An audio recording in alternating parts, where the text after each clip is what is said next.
we hope that the Indian leader comes around to seeing that he needs to be with us in Europe and Ukraine and not with Russia. India bought virtually no Russian oil. Let me say it again. Prior to the invasion of Ukraine in February 2022, India bought virtually no Russian oil. I mean, it was like 1% of their needs. So the argument somehow now, as the percentage has gone up to like 30 and 35%, that somehow they need Russian oil to cool their homes or cook or drive their cars is nonsense. What is the net impact on the Americans because of our trade with India? Well, let's think about it. They have higher tariffs. There are Maharaja tariffs, higher non-tariff barriers. We run a massive trade deficit with them, so that hurts American workers, hurts American businesses. Then they use the money that they get from us when they sell us stuff to buy Russian oil, which then is processed by refiners, and they make a bunch of money there. But then the Russians use the money to build more arms and kill Ukrainians, and so American taxpayers have to provide more aid, military style, to the Ukrainians. So that's insane. And can defend themselves, and on top of that, by the way, the 25% of the 50% is because India is the Maharaja of tariffs. They have the highest tariffs in the world.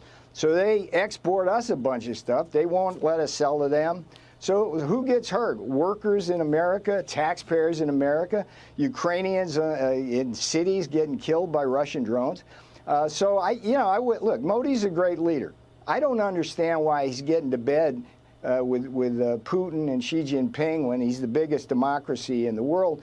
So I would just simply say to the Indian people, please understand what's going on here. You got Brahmins profiteering at the expense of the Indian people. We need that to stop. Here's what I can tell you, and again, I'd refer you to the article I wrote in the Financial Times on this, which goes into it. Here's the problem with India. It's a two-pronged problem. There's 50% tariffs on India. 25% of them is the reciprocal tariff because of unfair trade. 25% is the fact that India is buying oil from Russia. So start with the reciprocal trade tariffs. The problem is that India literally is the Maharaja of tariffs. It has the highest tariffs of any major country in the world, and it's in denial about that. It tries to tell everybody out there that that's not true when it is demonstrably true. So they should engage with us. They haven't done that as Japan, Korea, the Philippines, Indonesia, the European Union has. They simply think they continue having their way with us. President Trump's not going to allow that. Now, with respect to the tariffs, the 25% tariffs on India's buying oil from Russia, this is an incredible situation. Every one of you, when you report this story, should report the following fact. This is the first fact. India, for all practical purposes, did not buy any oil to speak of from Russia before Russia invaded Ukraine in February 2022. How many of you knew that? Probably not many. The way this oil trade worked is once Russia invaded and they were figuring out ways around to sell their oil, Russian refiners went to refiners in India, got in bed with them. Some of them actually help produce right in India now. Putin gives India a discount on crude. They refine it, sell at premium prices to Europe, Asia, and Africa. It's nothing but profiteering. India cannot stand on the thin reed that somehow they need this oil to run their cars or cool their homes. It's false, just simply false. And so here's how this works. This is the crazy math of this for the American people. Listen to me carefully here. India charges the highest tariffs in the world, has the highest non-tariff barriers. So they export a bunch of stuff to us, we can't export to them. Our workers and our businesses get hammered by India. India then uses the money we give them buying their exports to buy Russian oil. The Russians use the money from the Russian oil to build more bombs and weapons and drones to kill Ukrainians.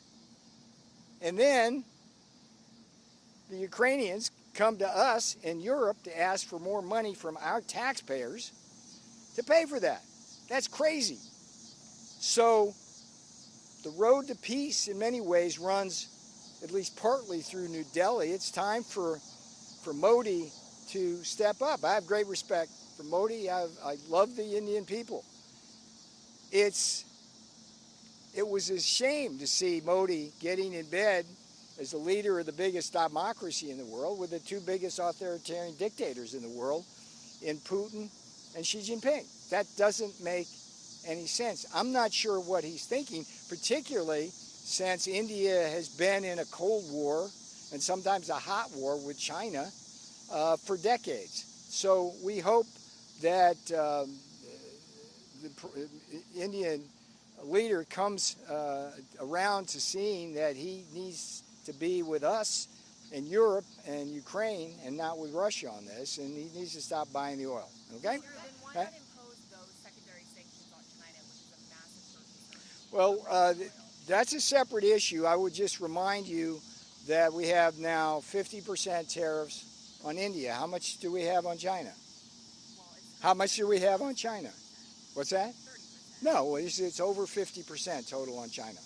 Okay, so the question is, yeah, how much more can you do? And there's a lot of things going on there. So I think that this issue is complex, but at a minimum, India's got to stop doing.